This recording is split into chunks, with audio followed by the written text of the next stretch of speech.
Hey guys, welcome back to my channel. और आज हम जा रहे हैं कोंडेश्वर।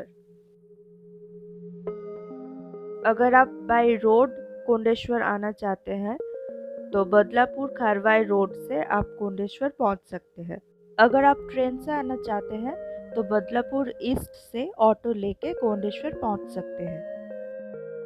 कोंडेश्वर प्रसिद्ध है कोंडेश्वर वाटरफॉल, शिव जी का मंदिर और इनके खूबसूरत नज़ारे के लिए।